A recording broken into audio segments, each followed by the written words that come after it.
Malawi was fast to lead the way in June. This was irrespective of the laid-out COVID-19 restrictions.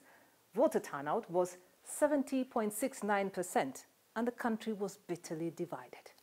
Opposition leader Lazarus Chakwera won the vote, defeating incumbent Peter Mutharika, whose win was annulled by the Constitutional Court. Next in line was Guinea in October. In an atmosphere of violent protests, President Alpha Condé won a controversial third term in office. His fierce opponent, Cellou Dalein Diallo, contested the results in court, but the court upheld Condé's victory. Tanzania followed.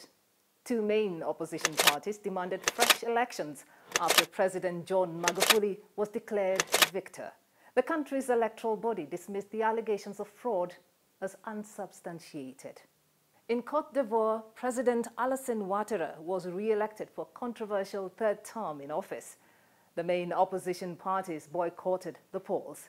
Brutal street clashes erupted between opposition and government supporters.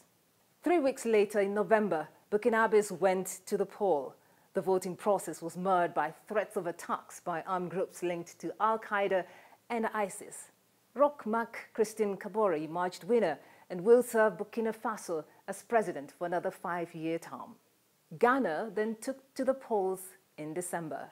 A beacon of democracy, the country's stability was tested when opposition candidate John Mahama rejected the second-term win of President Nana Akufo-Addo.